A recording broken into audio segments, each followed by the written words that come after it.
Pues saludos y bienvenidos. Mi nombre es Ferran Prat, me conoceréis por el mundo de la radio y hoy tengo que, pues bueno, hacer un poco de presentador de una excepcional webinar con una persona que rápidamente os voy a presentar, pero antes deciros que estamos desde la plataforma internacional Vivo Boyo y concretamente Vivo Boyo España.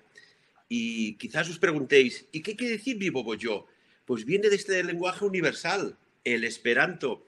El Esperanto que estas palabras, Vivo Boyo, significa camino de la vida. Y hoy cogemos el hilo y nos vamos camino a saludar al doctor Javier García Campayo. Lo saludamos. Hola, ¿qué tal? ¿Qué tal? ¿Cómo estamos? Muchas gracias por estar con nosotros en esta maravillosa plataforma, como decía Vivo Boyo. Si me permite, doctor Javier García Campayo es médico psiquiatra en el Hospital Universitario Miguel Servet de Zaragoza y perteneciente al Servicio Aragonés de Salud y también profesor titular de la Facultad de Medicina de la Universidad de Zaragoza. Y con el doctor y psiquiatra vamos a hablar de algo tan interesante que creo yo que es muy necesario para estos tiempos, como es el mindfulness. Aprovecho, si me permite un momentito, doctor, decir que tenemos el chat. Si tenéis preguntas, las podéis ir escribiendo y al final de esta charla, gustosamente, el doctor Javier García Campayo os va a responder dentro de las medidas del tiempo. Siempre lo digo yo en la radio, podemos curvar muchas cosas, pero el tiempo no lo curvamos. Doctor, vamos a hablar del mindfulness. ¿Cómo lo podríamos definir? ¿Qué es? Mindfulness sería, por un lado, un estado de la mente que consiste en poder estar atento al momento presente y con aceptación, un estado que se asocia a un gran bienestar físico y psicológico, y por otro lado, por mindfulness también entendemos las técnicas que permiten alcanzar este estado, es decir, la práctica de un tipo de meditación que se llama atencional, que desarrolla la atención. Y todo tiene un origen en la vida. ¿En qué momento, cuándo y cómo surge el mindfulness? Bueno, las técnicas de meditación siempre habían existido, ¿no?, en Oriente, pero en Occidente no estaban dentro de la tradición psicológica occidental. Incluso padres de la psicología, como William James, a finales del siglo XIX, comentaba que cuando el ser humano pudiese desarrollar la atención, eso produciría un cambio increíble, pero reconocía, a finales del siglo XIX, no sabemos cómo hacerlo.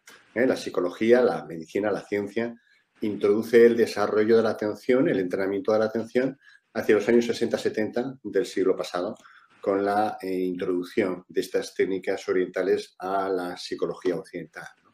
Entonces surge ahí, concretamente, mindfulness, que sería pues, la aplicación de algunas técnicas de atención, sobre todo a la mejora del bienestar físico y psicológico.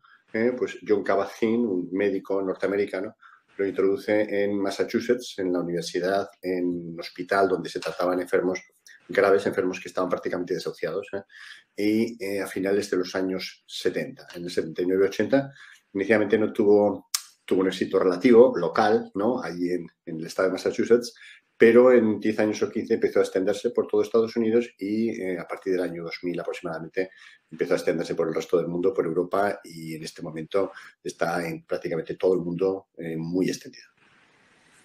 Tenemos que decir que tenemos aproximadamente, pues nos vamos casi a las 200 personas inscritas en este webinar, que yo agradezco mucho también desde Vivo Boyo, y que son personas que quieren saber más, aprender y sobre todo has dicho, doctor, algo muy interesante, ¿no? El bienestar. A nivel de bienestar, ¿qué beneficios produce el mindfulness? Algunos de los beneficios que produce son, al aumentar la atención, en general, lo que va a producir es una mayor eficacia en cualquier actividad que uno realice. Si es estudiante, por ejemplo, aumenta los rendimientos, por eso se está utilizando mucho a nivel de colegios, universidades, etcétera. A nivel de trabajo, aumenta el rendimiento, la producción, por eso también se está utilizando, luego hablaremos si eso, en todo el mundo de la empresa. También para los ejecutivos que tienen que tomar decisiones complejas, les permite concentrarse mejor y ser más eficaces, pero junto al aumento de la eficacia, en cualquier ámbito de la vida, estaría el aumento del bienestar psicológico, de la felicidad. Una mente estable es una mente mucho más feliz. Haremos también cómo mindfulness es una de las áreas donde más se está investigando en neurociencias. Pues bien, se demuestra eso, ¿no? Que las personas que tienen un desarrollo de la atención, una mente estable, son mucho más capaces de no quedarse atrapado por los pensamientos, preocupaciones, rumiaciones, ¿no? Le llamamos en psicología estos pensamientos que uno no se puede quitar de la cabeza, que producen mucho malestar. De hecho, ya lo anticipo, mindfulness es la psicoterapia de elección para la depresión recurrente, precisamente por esto, porque nos enseña a manejar pensamientos y emociones. Luego profundizamos un poco más si queremos. Y una cuestión, usted, doctor, como psiquiatra además, y bueno, impulsor del mindfulness prácticamente en todo Occidente y concretamente en Europa. En estos tiempos que hemos vivido 2 años terribles, aislamiento, hemos vivido como conocidos o familiares han fallecido debido a la situación sanitaria, ¿puede ayudar a las personas para pues, regenerarse a nivel de salud mental sobre este estrés que no venía de ningún otro sitio, sino que venía de un innombrable virus? Por supuesto, el aislamiento y la pandemia en general se calcula que han incrementado todo tipo de enfermedades psicológicas, sobre todo ansiedad, depresión, etcétera, entre un 15 y un 20% sobre las cifras previas que ya eran elevadas. Piensen que la depresión se considera en este momento la enfermedad que más carga produce, no solamente de sufrimiento, sino de costes económicos, de todas las enfermedades, no de las psicológicas, no, de todas las enfermedades, porque es frecuente y larga en general. Entonces, mindfulness sí que sirve para disminuir el sufrimiento en las personas que ya han desarrollado una depresión con todo el tema del aislamiento, pero también, como decía antes, para prevenir las depresiones, ¿no? Las depresiones se pueden, y otras enfermedades, se pueden prevenir, sobre todo si uno desarrolla una mayor capacidad para afrontar las circunstancias externas desagradables que nos van a ocurrir en la vida diaria, por desgracia, no porque funciona así. El aislamiento, la pandemia, ha sido una situación realmente increíble, en el sentido de que pocas generaciones han tenido que experimentar una situación de tanto estrés tan duradera, llevamos 2 años, y a nivel planetario. Entonces, digamos que ha roto los esquemas de mucha gente, con razón, y efectivamente mindfulness se ha utilizado mucho. Se ha utilizado mucho para disminuir este malestar psicológico que ha venido a afectar a toda la población. Si me permite, doctor, aprovechamos para recordar que en Vivo Voz Yo, en la parte derecha de vuestro dispositivo portátil o ordenador, hay un chat y podéis ir formulando preguntas, y dentro de las medidas del tiempo que tengamos al final de esta interesante entrevista y exposición, pues el doctor gustosamente os resolverá a estas cuestiones. Y, por ejemplo, cuando hablamos de mindfulness, hemos visto que últimamente, incluso en cuerpos de élite del ejército norteamericano, se está aplicando ya. Se está aplicando también en escuelas. Esto es importante, ¿verdad? Claro, se está aplicando, como decíamos, en prácticamente cualquier entorno. En escuelas, ya hemos hablado, en la docencia va a mejorar los rendimientos. Prácticamente casi todas las universidades anglosajonas, Estados Unidos, Gran Bretaña, Australia, etcétera, ofrecen mindfulness de forma sistemática a los estudiantes para que puedan estar mejor. La población universitaria, pese a lo que podamos creer, es uno de los segmentos de población con mayor estrés a nivel mundial. Y además, no solamente están muy estresados, sino que aceptan el estar estresados, consideran que es el estado normal, el estar estresados por estudiar la carrera. Entonces, junto a esto, efectivamente, en muchas empresas y cuerpos de élite y, sobre todo, digamos, grupos laborales especialmente estresados, ¿no? Como son pues, el ejército, bueno, siempre sometido, ¿no?, a circunstancias difíciles, las fuerzas de seguridad, etcétera, donde además de sufrir estrés, pasa un poco como la población universitaria, es como que ellos tienen que no contactar de alguna forma con el estrés, ¿no? Está como mal visto, estigmatizado estar estresado, con lo cual hace una negación, mientras que mindfulness les permite conectar con ese malestar y poder ir resolviendo de forma adecuada. Entonces está empleando también, por ejemplo, en prisiones, ¿no?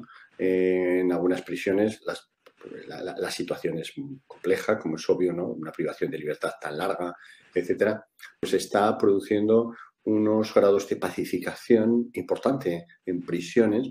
Por eso, insisto que junto a lo más habitual y conocido, ¿no? Que podría ser aumentar el bienestar psicológico o mejorar enfermedades tipo depresión, ansiedad, que son muy comunes, también se está empleando en situaciones realmente complejas, en enfermedades muy crónicas, en enfermos terminales, se está en cuerpos de élite, ejército, policía, prisiones, en fin, en lugares y situaciones donde hasta ahora las terapias en general no entraban demasiado y los terapeutas tampoco. Hay una realidad, doctor Javier García Campayo, que es, pues bueno, cómo puedes atender bien a las personas enfermas, y hablo del personal sanitario, y Marian en estos momentos nos ha hecho una pregunta muy interesante, ¿no? Que me ha venido y me ha hecho recapacitar, es decir, ¿cómo puedo yo darlo todo si yo no estoy bien, ¿no? Estamos hablando del síndrome del burnout, el personal quemado sanitario, que puede ser auxiliares de clínica, enfermeras, técnicos, médicos especialistas. Y Marian pregunta si existe una formación para personal sanitario para enseñar mindfulness. Bueno, hay formaciones efectivamente para uno mismo, sobre todo cuando está en situaciones de ayuda, para los profesionales de ayuda en general, médicos, enfermeras, psicólogos, trabajadores sociales, etcétera. Y hay formaciones para ayudar, para enseñar, para instruir a pacientes, personas que sufren, clientes, etcétera. Entonces, efectivamente, sí que hay formaciones específicas. El orden siempre suele ser que uno primero practica mindfulness para sí mismo, cuando uno lo ha practicado, ve que es eficaz, etcétera, entonces ya aprende cómo incluirlo en el sitio, en el contexto que sea necesario, su contexto profesional, con compañeros de trabajo, clientes, pacientes, etcétera, etcétera. Pero sí, hay, por supuesto, una formación, digamos, básica, que es más dirigida a uno mismo, y otras formaciones un poco más de entrenadores, de formadores para aplicarlo con otras personas. Qué interesante. Y, por ejemplo, en un mundo que todo va rápido, que quieres resultados antes de que empieces a trabajar, el tiempo, ¿no? ¿Cuánto tiempo tarda en producirse, pues, y anotarse estos beneficios del mindfulness? Esa es una buena pregunta. Hay una relación, como en la farmacoterapia, dosis dependiente, ¿no?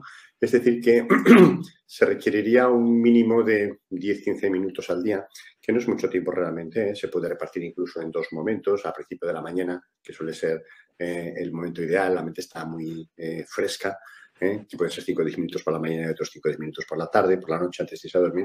Pues bien, con unos 15-20 minutos al día, durante casi todos los días, por ejemplo, 5 días por semana, etcétera, en un plazo como 8 de 2 semanas, es decir, en 2-3 meses, uno va a empezar a notar cambios importantes que se pueden medir mediante cuestionarios psicológicos, si uno los rellena, de hecho se hacen estudios y por eso se sabe, pero también esto puede resultar más novedoso quizás para nuestros oyentes, produciría cambios en toda la estructura cerebral. Las psicoterapias acaban produciendo cambios porque el cerebro es muy plástico, es muy cambiante, y se modifican las conexiones. Por ejemplo, la primera conexión que se modifica es que hay una mayor relación entre frontal y la amígdala cerebral, que es un área del cerebro que regula las emociones. Entonces, eso permite que la regulación de emociones negativas, que es lo que nos produce sufrimiento sobre todo, sea mucho mejor cuando uno lleva 3 meses practicando mindfulness aproximadamente. Las cosas le afectan menos, puede verlos con más perspectiva.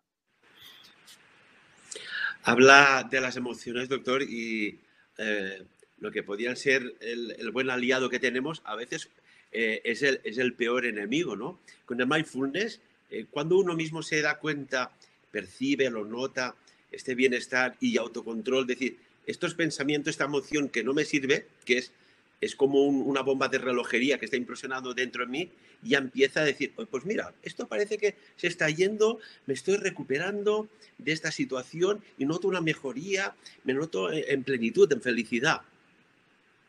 Claro, efectivamente las emociones aparecen en contextos interpersonales cuando estamos en relación con otras personas y, por supuesto, son también estas relaciones interpersonales el aspecto más satisfactorio, ¿no? La sensación de conexión, de afecto, de amor con otras personas, pero también la mayor parte de nuestro sufrimiento ocurre en este contexto social, ¿no? Con estas emociones negativas. Mindfulness lo que nos permite es desarrollar una especie de observador, ¿no? Nosotros siempre decimos que la diferencia entre alguien que no hace mindfulness y que hace mindfulness es que quien no hace mindfulness es sus pensamientos y emociones. Y muchas veces esos pensamientos y emociones son negativos, hacen sufrir, etcétera. Mientras que alguien que practica mindfulness ha conseguido desarrollar metacognición, le llamamos en psicología, es decir, una especie de observador, una cierta distancia, de manera que ya no es sus pensamientos y emociones, sino es lo que observa o quien observa sus pensamientos y emociones. Y tiene esa capacidad de poder decidir hasta qué punto le afectan sobre todo las emociones negativas. Él tiene también la capacidad de poder decidir, digamos, disfrutar a fondo de los momentos positivos, pero no quedarse tan atrapado por los momentos negativos, ¿no? Permite cierta capacidad de maniobra, ¿no? Es como un conductor experimentado que puede hacer con el coche lo que quiera, pues aquí lo mismo, ¿no? En vez de ir en un coche que va a 150 por hora sin control, uno elige cómo es el camino con sus emociones, positivas y negativas. Así como el cerebro lo utilizamos al 100%, el potencial mental, doctor, es verdad que está limitado. Siempre sale aquella cifra, ¿no? Mágica. Estamos en un potencial mental entre el 5 y el 8%. Dices, bueno, y si lo tuviera al 100%, ¿qué pasaría aquí, no? Sí, bueno, esos datos eran más antiguos, digamos, ¿no? Ahora no sé, diría que exactamente es así, porque es bastante más complejo, ¿no? Pero sí que es cierto que no somos capaces de utilizar todas nuestras funciones mentales de una forma lo más adecuada posible. Es cierto que nos vemos atrapados muchas veces por nuestras emociones. Esas mismas emociones hacen que no reflexionemos bien. Es decir, la toma de decisiones cuando estamos atrapados emocionalmente suele ser nefasta. Esto no hace falta que yo lo diga. Ya San Ignacio de Loyola, ¿no? Antiguo místico español, decía, en tiempos de crisis, es decir, cuando no está emocionado, no hacer mudanza, es decir, no tomar decisiones. Y eso solemos hacerlo.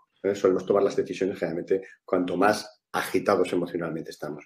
Mindfulness lo que nos permite es ver todo ese proceso, ¿no? Mindfulness no sería solamente el desarrollo de la atención, que también, sino sería entender cómo funciona la mente, cómo funcionan los procesos mentales, ¿no? Por qué tomamos decisiones, cómo se genera una emoción, cómo podemos aumentar la eficacia de nuestra toma de decisiones, etcétera, etcétera, porque te permite ver nuestros procesos mentales con cierta distancia y comprenderlos. Qué interesante. Antes formulábamos la pregunta, ¿no? que venía de Marian. También aprovecho que hay personas conectadas de diferentes puntos del planeta, que esto es la maravilla que nos Sí. ofrece Internet y las plataformas como Vivo Yo, ¿no? Que dices, bueno, ¿y cómo podemos conectarnos todos? Pues aquí estamos. Hablábamos del tema de salud, del personal sanitario, ¿no? Sí. Pero ¿en qué otros ámbitos se puede utilizar, aplicar el mindfulness? Sí, en los principales ámbitos ya hemos comentado que serían, por un lado, la salud. La salud no solamente de los profesionales sanitarios, sino de todas las personas. Fíjense que, por ejemplo, para enfermedades psicológicas, mindfulness es especialmente útil en depresión, ya hemos dicho que es lo más eficaz, pero también hay metaanálisis es la máxima eficacia en, por ejemplo, ansiedad o en adicciones o en síntomas obsesivos.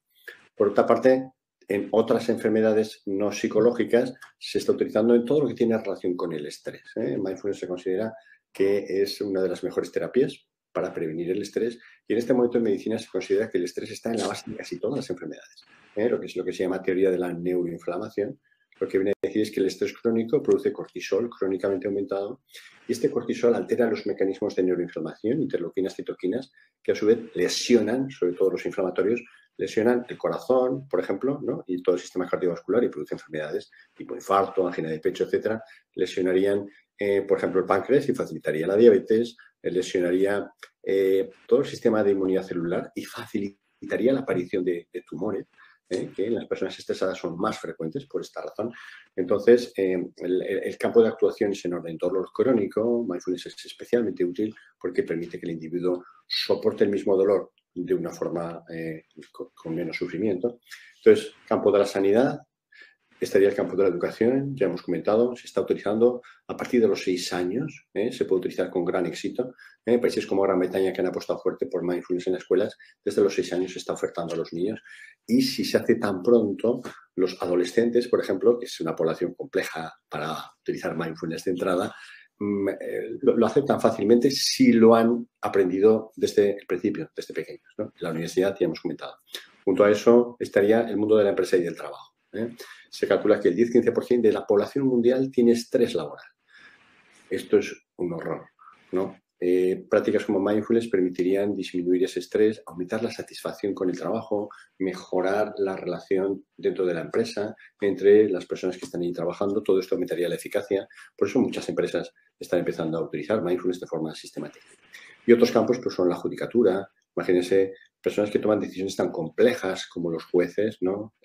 Practicar mindfulness les ayuda a ser mucho más eficaces. En el foro de Davos se está utilizando, ¿no? Son personas que toman decisiones que afectan la economía de toda la humanidad. La NASA, ¿no? Una empresa, bueno, ya conocemos, ¿no? Paradigmática. ¿Por qué?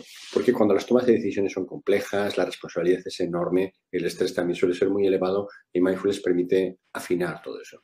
Ya hemos dicho en prisiones, hemos dicho en ONG.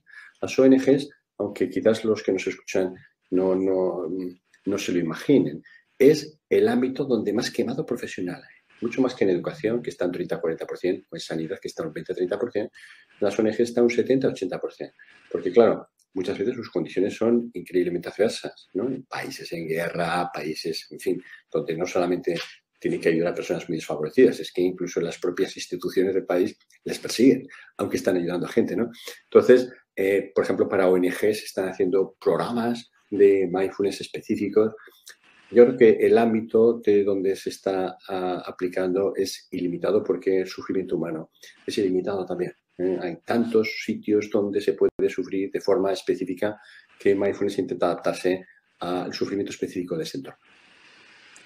Ahora hemos visto, estamos en un momento de geopolítica bilateral, trilateral, multilateral. Sí. Y, por ejemplo, cuando vemos vimos al presidente de Rusia, Vladimir Putin, el presidente de Francia, Emmanuel Macron, en aquella mesa tan distante, claro, de lo que se diga ya, de cualquier reacción que puede ser un pronto decir, oye, ¿tú qué me estás diciendo? El otro, oye, ¿de qué vais vosotros? Allí tiene que haber mucha calma, mucha serenidad. Me pregunto yo si en la geopolítica del más alto nivel también aplican los conceptos y la práctica del mindfulness, doctor. Pues fíjese que hay un movimiento muy interesante que lo pueden comprobar nuestros oyentes, que es mindfulness en los parlamentos. Es una iniciativa que empezó, como muchas cosas en Gran Bretaña, ¿no? El Parlamento británico, y que se ha extendido a otros parlamentos, por ejemplo, el de Holanda, el de Suecia, Australia, etcétera, ¿no? Donde hay una especie de propuesta de parlamentarios para hacer mindfulness para los parlamentarios, sean del grupo político que sean. La idea que les induce es pensar que si las personas que tienen que tomar decisiones tan importantes como las que se toman en los parlamentos de cada país practican mindfulness, van a ser mucho más capaces de escuchar a los otros, algo que echamos en falta muchas veces en muchos parlamentos, ¿no? De llegar a decisiones no guiados por sus intereses partidistas, sino por el bienestar de la población, ¿no? Es una propuesta que a mí me parece de las más apasionantes, ¿no? Que hay dentro del mundo de mindfulness, y hay muchas, ¿no? Mindfulness en los parlamentos, ¿no? La necesidad de que la clase política también practique mindfulness, no solo por su bienestar, sino por las tomas de decisiones tan importantes que tienen que llevar a cabo para que las puedan hacer sin estar atrapados por sus emociones, sentimientos partidistas, etcétera, sino con una visión mucho más amplia. Doctor Javier García Campayo, nos consta que nos escuchan personas de diferentes partes del planeta, de diferentes países, de diferentes estatus profesionales y formativos. ¿Hay algún apartado que quiera que profundicemos más? Hemos hablado de salud, hemos hablado de política, de parlamentarios, educación. ¿Hay algún apartado que también sea importante, ¿no? Porque siempre se habla de productividad, de rendimiento, pero oiga, si el personal no está bien, ¿cómo te van a rendir? Claro. Ahora hablamos de empresa, ¿no? Empresa / economía. Sí, sí. La verdad es que ya decimos que son muchos, ¿no? Los entornos donde se está utilizando. Quizás uno en el que no he insistido demasiado, no por nada, sino más que nada por olvido, ha sido, por ejemplo, el deporte. En el deporte también se está utilizando desde deportistas de élite, que todos sabemos que es una vida muy estresante, ¿no? La del deportista de élite, a deportistas aficionados, deportes de equipo, etcétera. Lo que se está demostrando es que mindfulness lo que permite es ser mucho más capaz de rendir en cualquier circunstancia, circunstancias adversas, pero ya no solo eso, sino ser capaz de mantener los entrenamientos, ¿no? Los ritmos de entrenamientos, como digo, en las personas que practican deporte de élite son muy sacrificados y mindfulness permite mantener ese foco para poder seguir con meses y años de entrenamiento, pero también en el deporte aficionado. Por ejemplo, hace poco han salido algunos artículos de investigación sobre, por ejemplo, ajedrez, ¿no? Que es un deporte, aunque no haya mucho movimiento, es un deporte muy interesante que requiere gran concentración, pero bueno, hay deportes en equipo olímpico de balonmano de Brasil, por ejemplo, en algunos equipos europeos de competición, en fin, ese es uno de los campos que seguramente no había comentado y la verdad es que se podría decir de prácticamente cualquier. También se está utilizando una cosa llamativa, ¿no? Iba a decir exótica, me parece un adjetivo demasiado exagerado, ¿no? Por ejemplo, en todo lo que es la degustación de la comida o de la bebida. Vivimos en países, España, Francia, todo el sur de Europa, amantes del vino, ¿no? Pues mindfulness para sommeliers, ¿no? Para las personas que son catadores de vino, porque les permite tener una atención mucho más centrada en la comida. Mindful eating es la capacidad de poder establecer una nueva relación con la comida. No hace falta dietas, no hace falta no sé, estar preocupado por las calorías, sino si uno conecta con el cuerpo, conecta con realmente el hambre que tiene, porque muchas veces comemos por ansiedad, ¿no? Porque estamos pensando en otra cosa, se están llegando a no dietas, pero sí conseguir pesos que son mucho más adecuados para nuestras características, e insisto, sin la preocupación continua por las calorías, por la dieta, que en este momento es uno de los grandes problemas de la sociedad occidental, ¿no?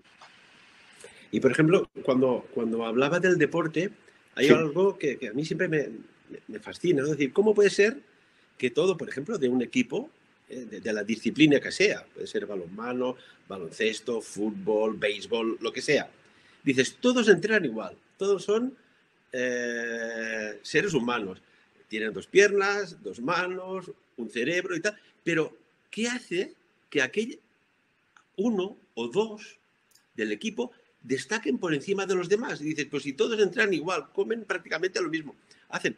¿Qué hay aquí? ¿Hay algo de algún potencial oculto que lo podemos desarrollar todos a través del mindfulness, por ejemplo? Bueno, yo creo que para llegar al nivel de algunos de los deportistas de élite, aparte de mindfulness, hace falta unas condiciones específicas muy especiales, ¿no? Pero más allá de eso, lo que sí que está claro es que con nuestras, digamos, condiciones previas, la práctica de mindfulness va a hacer que podamos llegar a rendimientos mucho más eficaces también en el terreno deportivo, no solamente en el terreno intelectual. Entonces, por eso se está empezando a incluir en muchos equipos olímpicos, deportivos, de élite, como una parte más del entrenamiento junto al entrenamiento físico, y la dieta, etcétera, etcétera. Entonces, sí que permite aumentar los rendimientos también en este apartado deportivo. Bueno, esto lo vemos ahora que hay los Juegos Olímpicos en China, vemos que hay como se ponen concentrados que dices, caray, es que es algo más de lo que ves de un deportista, ¿no? La concentración, más allá de la disciplina y el entrenamiento físico, la mente, un error, un pensamiento erróneo en un momento clave, se les Claro. va tantos años de esfuerzo personal, ¿no? Por eso hace falta mucha capacidad que otros modelos anteriores. Lo que hay que hacer en ese momento es sentir el cuerpo, ¿no? Tener una sensibilidad especial para olvidar cualquier diálogo interno y centrarse en las sensaciones corporales, visualizar incluso cómo va a ser el movimiento que vamos a hacer y estar perfectamente focalizado en eso. No es fácil, no es fácil si hay 50.000 personas en el estadio gritando, etcétera. Eso requiere una capacidad de concentración que tiene que haber sido entrenada previamente. Eso no surge ahí de la nada. Eso requiere meses de entrenamiento para poder dar ese do de pecho en un momento tan complejo. Que es curioso, ¿no? Como el público te puede hundir a nivel mental o te puede ensalzar a nivel también mental y de rendimiento, ¿no? Hay como una extraña magia ahí Sí. envolvente. Sí, sí, y también depende de cada persona, quiero decir, porque muchas veces el público puede estar simplemente animando con buen criterio y con cariño al deportista, pero incluso para escuchar eso, el deportista necesita no perder la atención, ¿me explico? Es decir, aunque le estén animando y eso resulta agradable, etcétera, necesita poder concentrarse en cómo va a hacer el movimiento, porque si no, está perdido. Ya no digo nada si lo que cuenta el público es en contra de ti. Eso requiere todavía mucha más concentración, pero incluso aunque te estén apoyando, eso puede ser un motivo de distracción. Es así. Y, por ejemplo, ¿en qué países está más avanzado, más desarrollado, más implementado? Bueno, Y si pues tiene alguna correlación sí, sí, sí. como Pues país, mindfulness como surge éxito de país o no. Surge en Estados Unidos, entonces ahí es donde más se ha extendido. Les decía que, por ejemplo, en universidades americanas está prácticamente en todas. No hay ninguna universidad privada, pública que no tenga mindfulness. En empresas americanas lo mismo. No hay multinacional de cierto pequeño tamaño que no esté ofertando mindfulness de alguna forma a sus trabajadores. Fuera de Estados Unidos, pues son los países anglosajones, como suele ocurrir. Gran Bretaña es la pionera. Gran Bretaña es dentro de sus sistemas públicos, ¿no? Porque en Estados Unidos es más privado, por así decirlo, ¿no? Pero Gran Bretaña tiene un compromiso tremendo desde el sistema sanitario hasta el sistema educativo, la judicatura, etcétera, para incorporar mindfulness. En otros países, pues siendo con países anglosajones, Australia, Nueva Zelanda, etcétera, y países europeos en general, ¿no? Los países nórdicos se han comprometido bastante con todo este tema y cada vez va llegando más a países de habla hispana y a otros países de otro entorno. Asia, por ejemplo, no está tan desarrollada, el asiano anglosajón, etcétera. Entonces, bueno, África, por supuesto, pero en los países así de más desarrollo, mindfulness empieza a formar parte del mainstream, ¿no? De la corriente principal y todo el mundo lo conoce. Casi alguna crítica se ha realizado porque se utiliza casi demasiado, ¿no? En diferentes ámbitos, ¿no? Pero bueno, es... Voy a recordar que las personas que nos están escuchando, que pueden ir a hacer preguntas que después el doctor Javier García Campayo gustosamente os va a responder. Y veo que hay algunas preguntas muy, muy interesantes, y que os animo que sigáis así. Después hay una cosa, doctor, que parece ser que si no se demuestra científicamente, no existe. Hoy en día, ¿no? Es que si esto no está demostrado científicamente, no existe. Oiga, pues habrán evidencias científicas del mindfulness, supongo, ¿verdad? Claro, si no, no estaría donde está situado, ¿no? Porque otros movimientos, otras técnicas que han intentado también situarse, pues no han llegado tan lejos por este tema, ¿no? Efectivamente, la investigación en mindfulness empieza desde el principio, ¿no? En los años 80, pero es de poca intensidad. Es a partir del año 2000 aproximadamente cuando empieza y a partir del 2005-2010 cuando la Universidad de Oxford sobre todo hace de mindfulness uno de las áreas donde más se investiga a nivel psicológico cuando empieza a desarrollarse mucho esta investigación.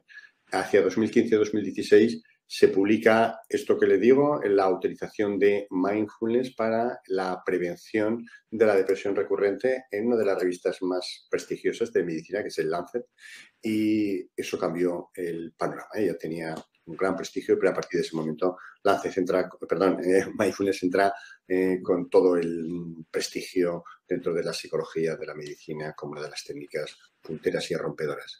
A nivel científico, a nivel social ya estaba bastante extendido, pero esto fue la puntilla para que ya no se ponga en duda en ningún caso. Yo tengo un máster de Mindfulness en la Universidad de Zaragoza, el más antiguo, de una universidad española. Empezamos en 2013, hispanoparlante, ya no solo española. Empezamos en 2013 y en aquel momento fue realmente un dolor de muelas, que decimos en castellano, ¿no? Es decir, fue realmente complejo. Y eso que nosotros teníamos mucho prestigio en investigación, etcétera, pero era algo que chocaba demasiado con el establishment. Ahora, vamos, somos el orgullo de la universidad. Pero hace 8 o 9 años, no tanto, estuvimos a punto de que no se nos dejara hacer el máster porque pensaban que no tenía suficiente evidencia científica. Entonces, Por eso digo que el panorama ha cambiado y que en este momento efectivamente la evidencia científica es lo que ha permitido la expansión. Otras técnicas que no tienen esta evidencia científica pues no tienen esta buena imagen desde la ciencia, ¿no? Esto es lo que cambia. Es curioso, ¿no? Siempre los pioneros se encuentran mil y un obstáculos, ¿no? Sí, Y sí, sí. después, con el tiempo, la sociedad dice, ay, pues sí, es verdad, va bien, pero al principio siempre cuesta. Supongo que también las universidades de gran prestigio y las normales, no hace falta estar arriba en el top de los rankings, están implementando el mindfulness, doctor. Claro, claro, por eso decimos, ¿no? Que están en países anglosajones, está sistemáticamente, ya no solo es que den mindfulness, es que tienen áreas o institutos de mindfulness, ¿no? Por ejemplo, en Oxford está el Oxford Mindfulness Institute, ¿no? En Cambridge hay un instituto específico, Harvard tiene otro instituto. Quiero decir que no es que solamente se den cursos o sean cosas, sino que tienen instituciones específicas para enseñarlo y para investigar sobre este tema. Entonces ha entrado con todo tipo de honores, ¿no?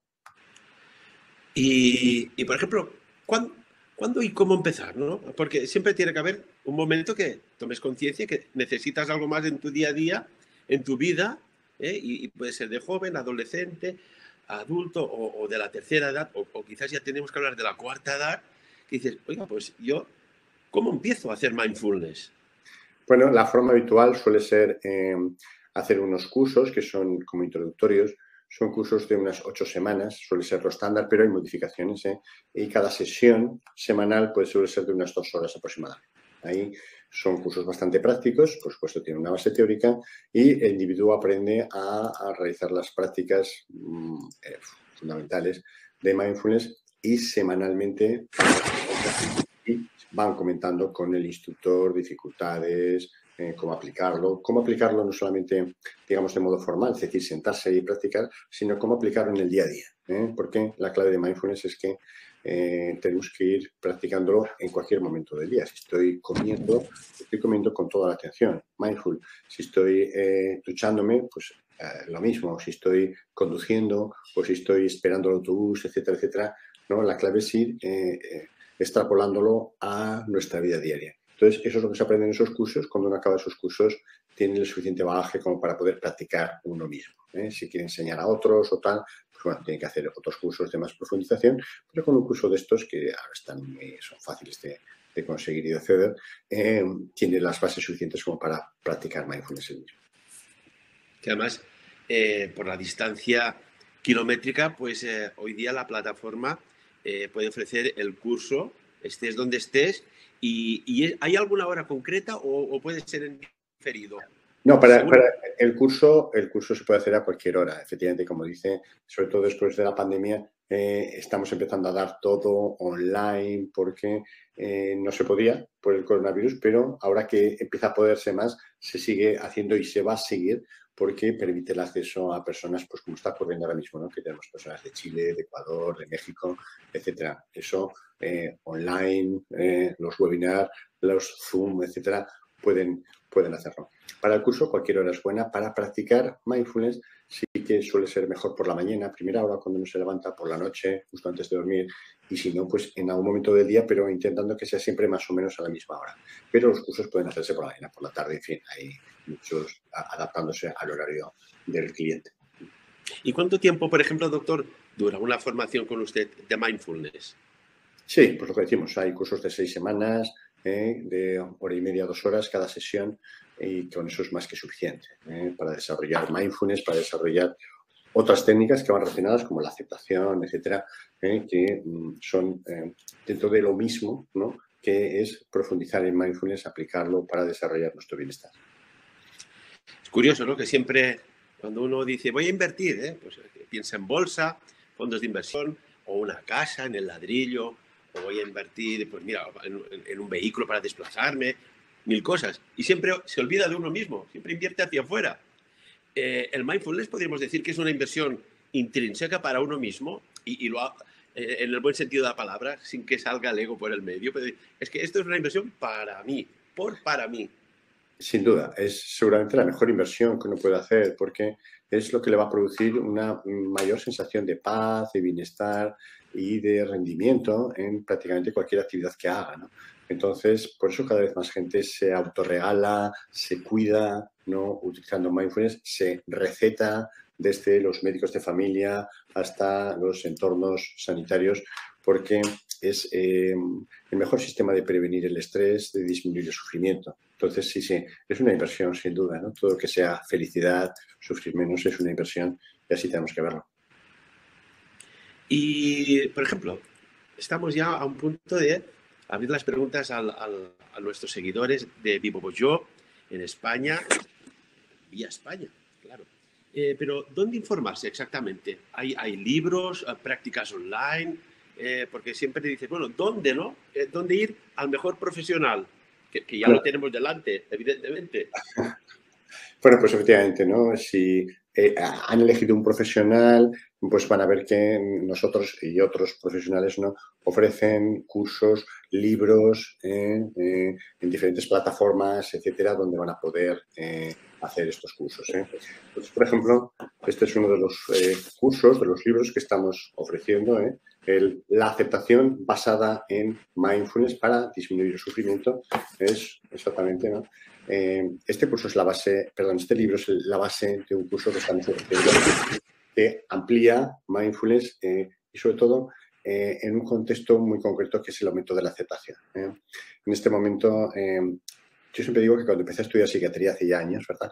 Lo que más me impresionó como profesional era la cantidad de sufrimiento que veía en todo mi entorno. Me impresionó, me conmovió y ese fue uno de mis compromisos para intentar disminuir ese sufrimiento y que la mayor parte de ese sufrimiento es evitable. Es decir, no es un sufrimiento que viene ligado a una enfermedad o viene ligado a la muerte de alguien. No, son sufrimientos que tienen que ver sobre todo con, digamos, nuestras películas, con lo que nos decimos a nosotros mismos sobre lo que va a pasar, ¿no? Que sienten que no les quieren, que no se perdonan a sí mismos, que no son como tendrían que ser a nivel psicológico, físico, etcétera. Es decir, cosas que nos decimos nosotros a nosotros mismos, ¿no?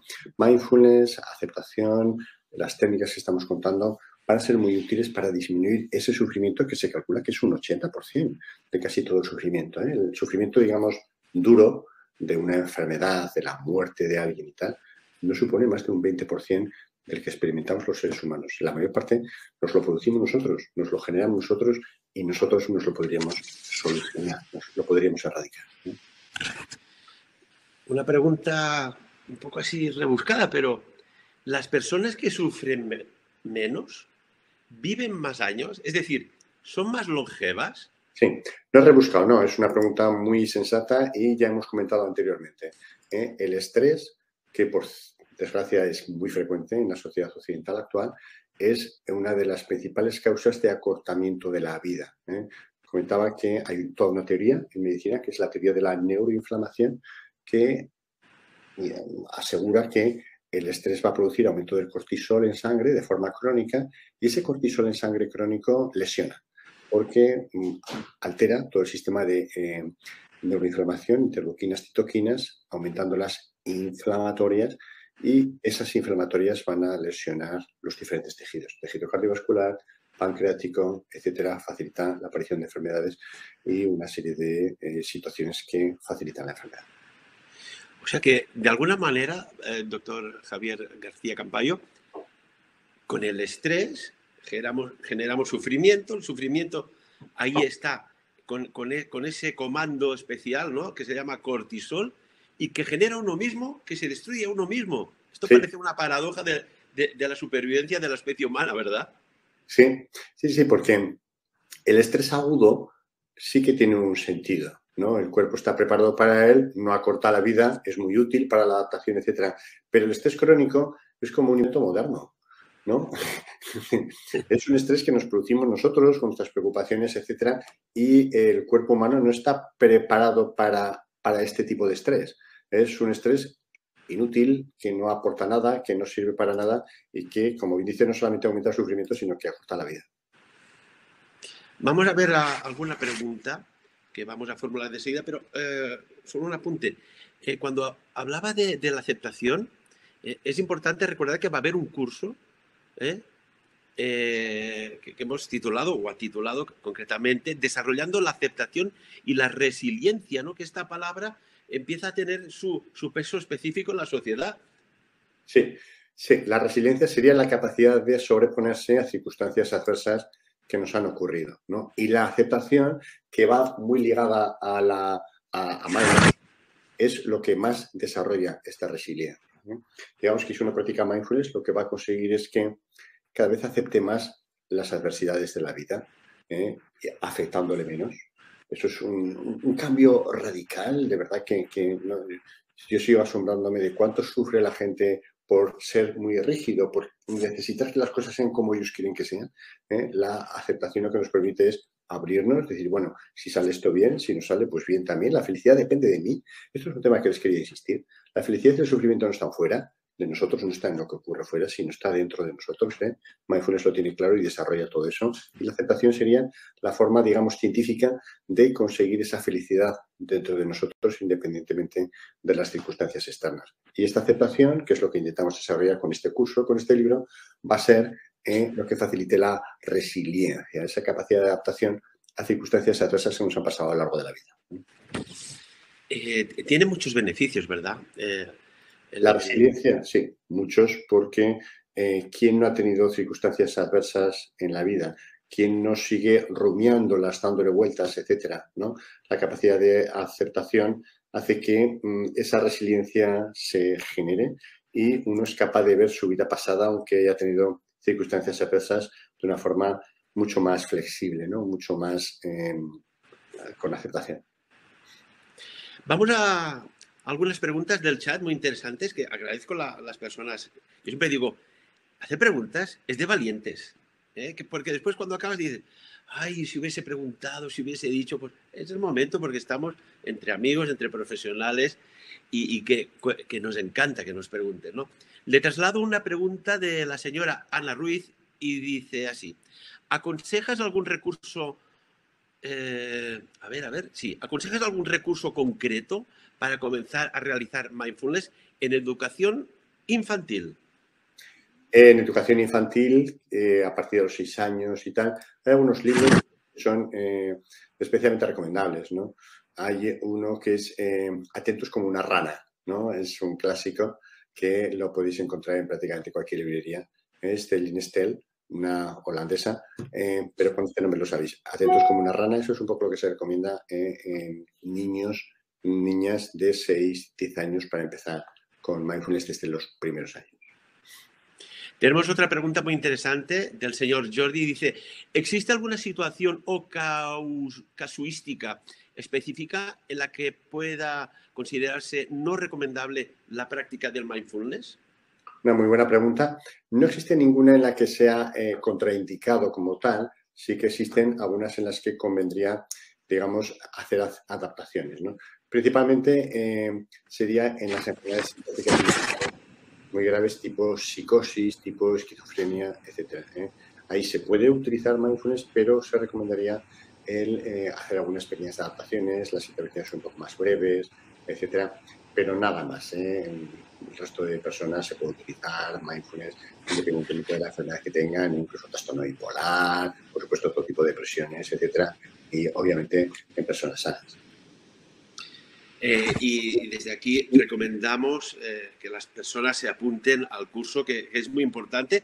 Y tengo que decir una cosa, que como todo tiene un tiempo, ¿no? En la cronología, hay una promoción válida hasta el lunes por la noche. Desde hoy hasta el lunes por la noche, el curso vale 215 euritos de inversión, porque esto es invertir en uno mismo para después ayudar a los demás, no me cabe la menor duda, pero que hay una promoción que se baja a 147 euros solo. Imaginad, amigos y amigas, lo que tenéis a vuestra disposición. Importante. Tenemos otra pregunta, doctor. Nos viene de Ailén Gómez Ovejero. Dice, ¿qué recomendaciones puede sugerir para sostener la práctica del mindfulness en el tiempo que perdure?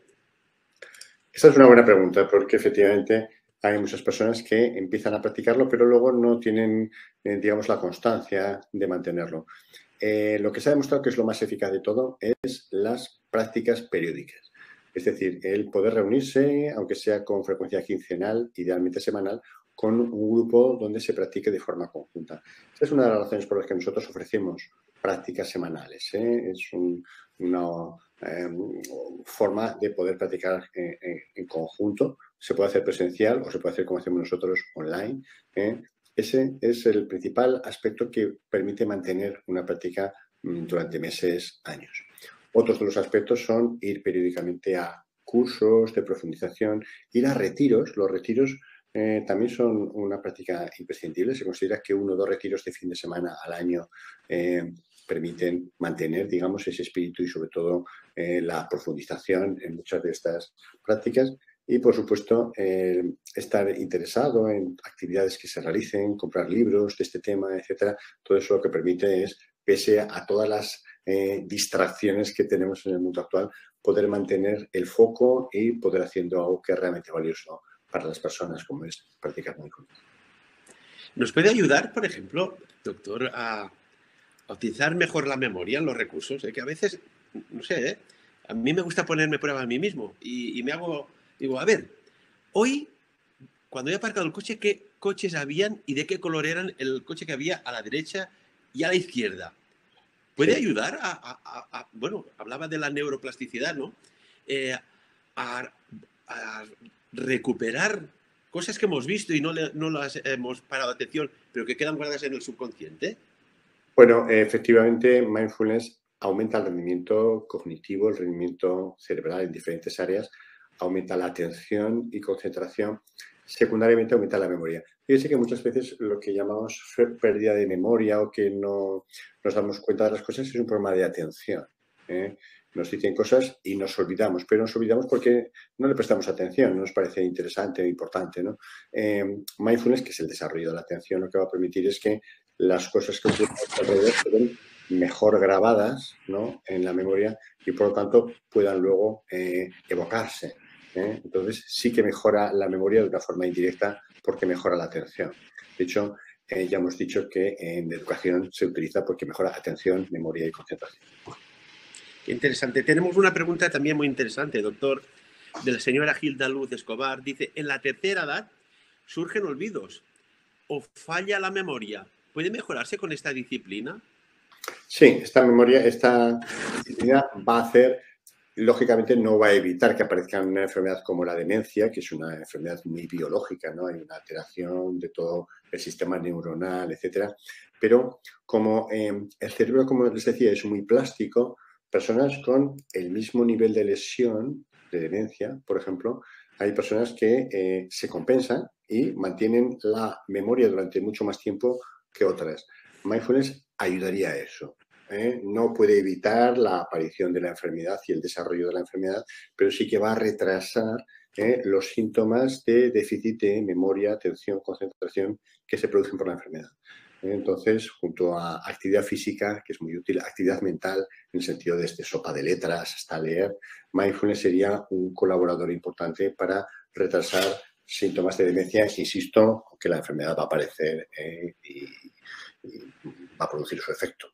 Pero sí que permite una cierta compensación durante un tiempo. Es curioso, ¿no? Que las personas mayores se acuerden más de eventos que vivieron en años pasados que, por ejemplo, que no se acuerdan de lo que ha sido. Por eso, cuando va apareciendo los procesos de demencia o los simples procesos de envejecimiento, uno se olvida más tarde, ¿no? Se suele decir que, por ejemplo, si uno ha aprendido varios idiomas, el idioma materno es el último que se pierde, mientras que si uno ha aprendido, por ejemplo, inglés posteriormente o francés o lo que sea, ese idioma aprendido posteriormente se pierde antes que el idioma materno. Hay cosas curiosas de la mente y aprovecho que tenemos un gran profesional, gran psiquiatra. Por ejemplo, pues no sé, ¿qué podemos hacer para gestionarnos mejor el día a día? Porque estamos con un bombardeo de información continua. Dudas, problemas, tensiones y me centro más en el miedo. ¿Qué hacer con ese miedo que asusta tanto a la gente y que científicamente se ha demostrado que debilita el sistema inmunitario? Sí. Bueno, en tiempos de pandemia se recomendaba, sobre todo en los primeros momentos de la pandemia, ser muy selectivo con la información, ¿no? Esto es una recomendación que se puede hacer en cualquier momento, aunque no haya pandemia. Igual que somos selectivos con lo que comemos, ¿no? Intentamos comer cosas que tengan poco colesterol o poca, ¿no?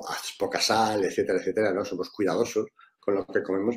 Tenemos que pensar que nuestra mente también está ingiriendo toda la información, es una forma de comer, ¿no? Y por tanto tenemos que ser cuidadosos con lo que metemos en la mente. De este exceso de información, en pandemia, por ejemplo, todo lo que ha sido excesiva información poco fiable, etcétera, estar pegado todo el día al televisor, escuchando solo noticias de pandemia, eso no se recomendaba. Se recomendaba, pues como mucho, estar media hora al día en el telediario, ¿no? De turno, informándonos de lo que pasa en ese día, pero no conectado a eso, y sí otras cosas, otros temas de otros intereses, etcétera, ¿no? Entonces, esta se considera la principal recomendación, evitar lo que se llama técnicamente infoxicación, ¿no? La intoxicación de información, ¿no? Y que es muy frecuente, sobre todo en épocas de pandemia.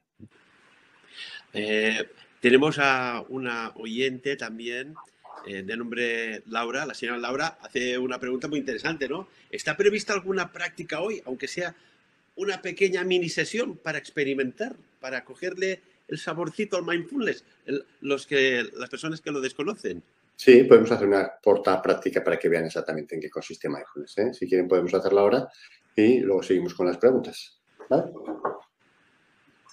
Venga, vamos a hacerla ahora en el momento, ¿eh? Vamos a contar un poco en qué consiste mindfulness, ¿eh? Mindfulness no sería igual que la meditación, ¿eh? Mindfulness meditación no es exactamente lo mismo, pero es parecida. Mindfulness sería un tipo de meditación atencional, y ese estado de la mente que se consigue con esta meditación.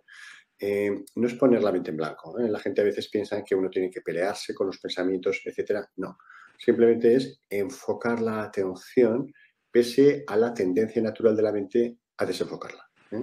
Entonces vamos a hacer uno de los ejercicios más sencillos. Vamos a poner la atención en fosas nasales, ¿no? En la sensación de la respiración. Ese es el primer paso. Esperaremos a que la atención se vaya. En cuanto se vaya nos daremos cuenta y volveremos, ¿eh? Eso, estaremos un par de minutos, simplemente para que vean que esa es la clave de mindfulness, y eso es lo que hacemos.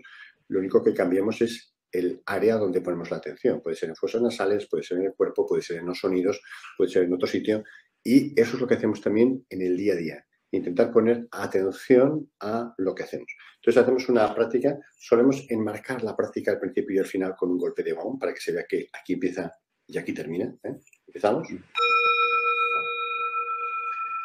Y invito a los que nos escuchan a adoptar una postura cómoda, ¿eh? Por supuesto, pueden utilizar cualquier postura de yoga, loto, medio loto, etcétera, pero la mayor parte de los occidentales les va a costar mucho, y por eso mindfulness es muy sencillo. Simplemente sentado en una silla, con las plantas de los pies bien apoyadas en el suelo, las rodillas en ángulo de 90 grados, bien apoyadas, la espalda recta, cómoda, sin tensión. Las manos pueden estar apoyadas en las piernas, palmas abajo, y ojos cerrados, cara relajada, ¿eh? Insisto, la postura cómoda y con la columna lo más recta posible, sin tensión. Y sobre esa postura cómoda, agradable, hacemos mindfulness en la respiración. Les invito a poner la atención en los dos orificios de la nariz.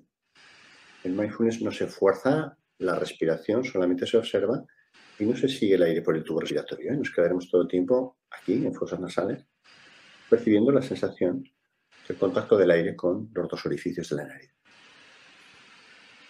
Ese es el paso 1, poner la atención en un punto, en este caso fosas nasales. El segundo paso es esperar a que la mente se vaya, la mente divague, se pierda. La mitad del tiempo la mente está fuera de donde queremos que esté, por tanto, su estado natural es estar despistada. Paso 2 es esperar que la mente ya no esté en contacto con fosas nasales. El paso 3 es el más importante, darnos cuenta lo más rápidamente posible de que la mente ya no está en fosas nasales, de que no está en el punto de atención. Paso 4, llevar amablemente es importante, con cariño, la atención otra vez de nuevo, en este caso a fosas nasales, el punto donde hemos puesto la atención. Ven el ciclo de 4 pasos, pongo la atención, espero que se vaya, me doy cuenta, lo más importante, y vuelvo amablemente. Este ciclo, que al principio es agotador e interminable, hay que repetirlo durante el tiempo que estemos meditando, una y otra vez. Vamos a estar 30 segundos más observando el proceso.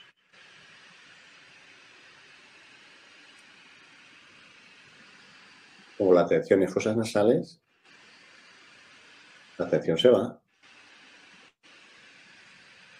me doy cuenta lo más rápidamente que puedo y bueno, una y otra vez.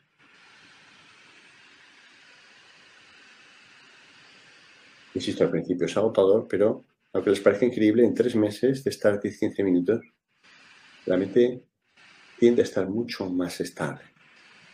Y la sensación de paz y bienestar es increíble.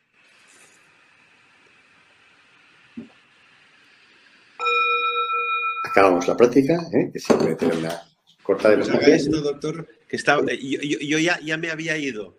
Ya. Normal. Porque es importante, ¿no? También con la práctica de mindfulness, entrar en este estado de paz. Claro, Sí. ¿No? De parar el tiempo un poco, de todo que va acelerado, y uy, esto va bien. Claro, ese estado de paz es increíble, ¿eh? Eso es lo que engancha, porque hace que uno se sienta muy bien. Tenemos una preguntita más. Estamos ya prácticamente a la recta final, amigos y amigas. Si tenéis alguna pregunta para el doctor Javier García Campayo, ahora es el momento.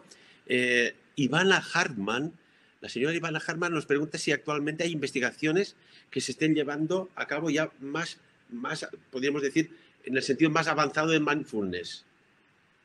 Bueno, se está haciendo investigación continuamente, ¿eh? Lo que va variando es en qué se está investigando, pero se está analizando, por ejemplo, todos los cambios cerebrales que se están produciendo, cómo puede eso prevenir enfermedades, etcétera. Entonces se está utilizando alta tecnología, resonancia magnética, todo tipo de nuevos instrumentos tecnológicos. Sí, en este momento hay un... Fíjese que se están publicando 3.000 artículos científicos al año solo sobre mindfulness, 500 de ellos son revisiones, es decir, que analizan lo que otros han analizado.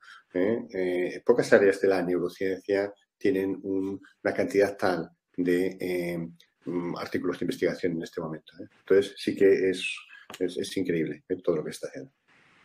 Me gustaría, aprovechando ya que estamos a la recta final de esta maravillosa entrevista, de este maravilloso webinar de Vivo Yo, que nos explicara un poco, pues, con más detalles, en qué consiste el curso de mindfulness.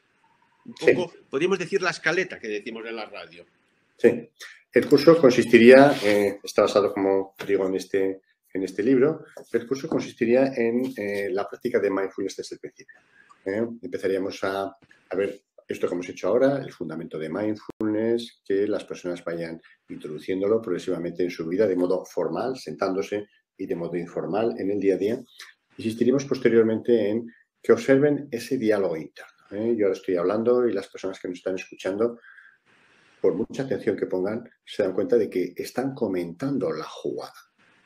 Esa voz que suena continuamente, comentando la jugada, eso es el diálogo interno. Y es lo que trabajamos especialmente con mindfulness. Lo que intentamos es que ese diálogo interno vaya disminuyendo progresivamente para que uno vaya fluyendo mucho más fácilmente con el mundo. Intentaremos entender por qué surge todo ese diálogo interno, cómo está muy ligado a la no aceptación. Y empezaremos a desarrollar la aceptación en diferentes áreas, ¿no? El cuerpo, la aceptación con nuestros aspectos psicológicos, ¿no? Nuestros pensamientos, emociones. Nos peleamos con nuestros pensamientos y emociones. Y uno de los grandes secretos de la mente es que si ustedes quieren no tener un pensamiento, una emoción, cuanto más quieran no tenerlo, más se va a mantener. Les pongo un ejemplo. Si yo les digo que no piensen en un elefante rosa, para no pensar en un elefante rosa están envenenados y piensan en no pensar en él, es decir, piensan, ¿no? Esto es lo que aprendemos, cómo manejarse con emociones, cómo manejarse con pensamientos, cómo ir aceptando también otros aspectos, como es, por ejemplo, las relaciones interpersonales que han sido negativas para nosotros, cómo llegar a ese perdón, una forma de aceptación para no estar odiando, pensando en esas personas. Intentamos también aceptar todas las cosas que no han sido como nosotros hemos querido que sean, las cosas que hemos perdido a lo largo de la vida. La vida del ser humano es una pérdida continua. Estamos perdiendo familiares, amigos, perdemos nuestras facultades físicas, nuestra belleza, los que la tuviesen, la juventud, etcétera, etcétera. Todas esas pérdidas continuas intentamos hacernos conscientes y hacer el duelo, es decir, aceptarlas. También las carencias es cosas que quisimos tener y no hemos podido, ¿no? Imagínense que yo quería haber tenido, no sé, lo que sea, y no ha podido ser. Me hubiese gustado, por ejemplo, tener hermanos, ¿no? Y ser hijo único. Y eso puede haberme condicionado, puede haberme producido cierta sensación de carencia, de falta. Simplemente con la aceptación nos damos cuenta y nos vamos reconciliando con nosotros mismos, con toda nuestra historia biográfica, con todas las personas que hemos conocido, de manera que seamos mucho más capaces de avanzar en esta vida con esa alegría innata que se produce por el hecho de estar vivo. Esta vida es increíble. No hace falta que tengamos cosas especiales, ¿no? No hace falta que nadie, no sé, nos reconozca nada especial. Estar vivo es la felicidad, es la belleza del ser humano. Bueno, no hace mucho se hizo un trabajo de investigación científico sobre pues, la energía que emana al cuerpo cuando en diferentes estados, ¿no? De depresión, ansiedad, una persona enamorada. Bueno, el que... Y una sensación de bienestar muy importante y que eso es a lo que tenemos que ir, ¿no? En el curso, y trasladando una pregunta que nos ha llegado ahora a través no del chat, pero sí del WhatsApp, ¿en qué momento una persona ya empieza a notar que dices, esto me está funcionando muy bien? Es como cuando pruebas un coche y dices, uy, esto ya le he cogido el tranquillo, y permítame la expresión. Sí. En 5 o 6 semanas de estar practicando va a empezar a notar ya algunos cambios importantes, va a empezar a cogerle el gusto, el tranquillo, ¿eh? Y en lo que le digo, en 10 o 12 semanas los cambios ya van a ser muy medibles, ¿eh? Entonces, ese es un poco el manejo que podemos ir viendo. Estamos hablando de mindfulness, muy importante y recomendable. Lo decíamos, ¿no? Como inversión para uno mismo. Siempre estamos volcados hacia afuera, pues no, nos volcamos hacia nosotros mismos. Y también hay otro curso, lo hemos comentado antes, que es desarrollando la aceptación y la resiliencia, ¿no? Aceptar las cosas, qué importante que es. Aceptar, pues hemos vivido ahora en estos tiempos, ¿no? Que se han ido muchos familiares y quizás no tocaba y se han ido. Y hay gente que se ha quedado en un trauma, en un dolor, en un sufrimiento continuo. ¿Es útil también? Claro, claro. Mindfulness y aceptación van muy ligadas, ¿eh? El curso trabaja sobre los dos temas, mindfulness y la aceptación, porque el sufrimiento proviene sobre todo de la no aceptación, ¿no? Del estar peleándose con el mundo continuamente. Mindfulness lo que nos permite es descubrir la belleza de la vida, como les decía, aceptar las cosas que perdemos, que cambian, que no son como nosotros queremos que sean. Y todo eso es lo que va a hacer un cambio importante en nuestras vidas. En el curso se trabaja todo eso, sí. Me has trasladado ahora una pregunta también aquí, vía no chat, pero sí WhatsApp, que nos están escuchando. Para estos padres preocupados que sus hijos están en plena adicción con los videojuegos y hemos visto ahora que ha habido pues, resultados terribles, ¿no? Por cortar la internet a un hijo. ¿Qué les puede ayudar el mindfulness en este tema? Porque es que de cada 10 familias, podríamos decir 10 que sus hijos juegan a estos juegos online, tienen problemas. Sí, la verdad es que es uno de los temas que supone un problema social, ¿no? La adicción de las nuevas generaciones a las tecnologías.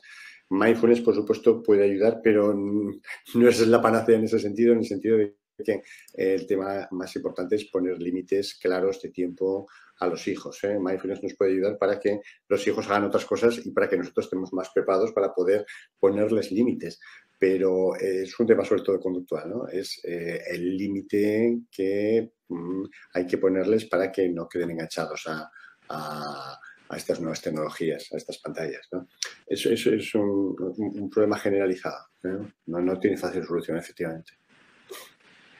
Ya sabéis, amigos y amigas, que a veces cuando hablamos con médicos especialistas o científicos, dices, ¿entenderé lo que me van a explicar? Pues aquí tenéis un claro ejemplo de la proximidad, del buen saber hacer y de la experiencia del doctor Javier García Campayo. Laura nos hace ya prácticamente, y para cerrar, una última pregunta.